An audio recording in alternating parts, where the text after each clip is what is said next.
If I was Warren Buffett, I would just say the index funds because that's what he told his wife. Yeah, well, true. The billions of dollars that he's going to give to his wife when he dies. Yeah, but what do funds? What would you do? I would diversify fully.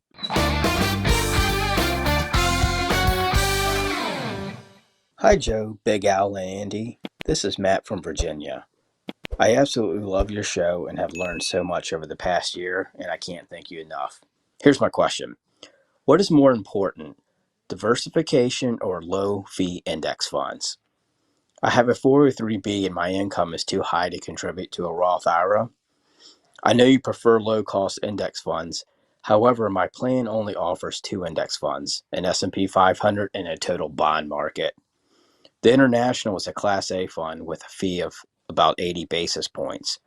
The small and mid-cap are active funds and are no load, but they still have a fee of about 90 basis points.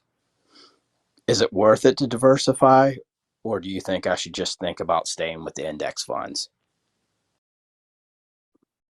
All right, Matt from Virginia.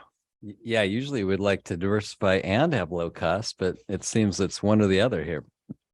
Yeah. So what's Class A fund? Maybe you can explain that right off the bat. What? This is for our listeners. Well, a Class A is a loaded fund, but they waive the load. So it's probably like a American funds or something like that. Okay. So before, I don't even know if people can purchase Class A mutual funds anymore. It's like a 5.75% upfront load. Right. So do they have the back end fees too? No, just the front end. Yeah. The cheapest fund of any type of commission fund, A shares, B shares, C shares. A, you just pay it up front and then you got the lowest internal cost. Okay.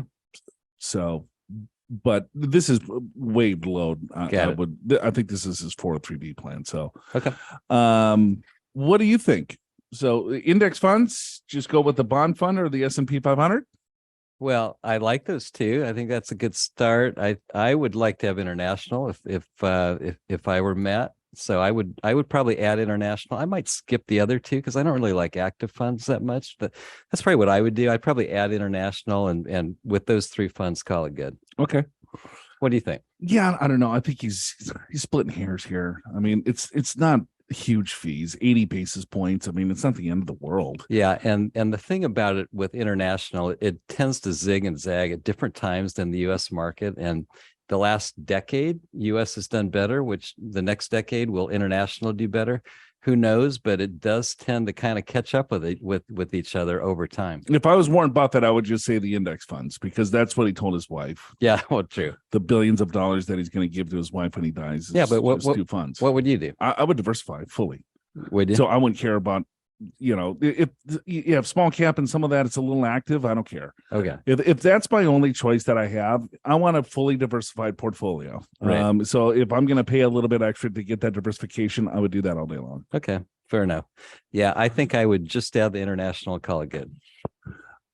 I suppose it depends too on how much money Matt has, right? If it's 50 grand, then I would just put everything in the S&P 500. Yeah. If it's getting into 200, 500, $1 million, then of course you would want to diversify more. Yeah. Well, that's a good point. The bigger the account, the more diversification matters, right? Yes, for sure.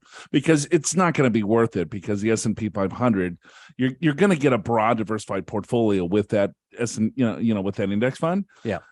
And so if you're, putting a few $1,000s in this fund, then that doesn't make any sense either. So I think it depends on the size of the overall account. And but overall, if you just wanted to go index funds, I think you're totally fine there too. Yeah. But if it were me, if this was my money, I would probably want a little bit more diversification. Got it. Okay. Because smaller caps are going to outperform the S&P 500, even with the weighted fee over time because it's more risky. Yeah, true.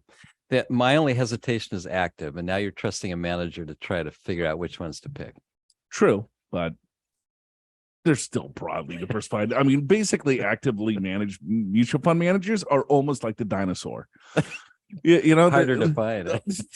They're going extinct. I mean, if you look at actively managed funds, I think over the last 10 years, so much flows coming out could you imagine being like an actively managed mutual fund wholesaler, going to advisors and It'd be saying, tough. Hey, look at how we beat the market this God, year. ever, we've never, but they're just closet indexers, right? So they charge a little bit extra fee, but basically they're buying the index, and they might overweight it or underweight it in a certain area of what they think, but you're basically buying the index fund in most cases.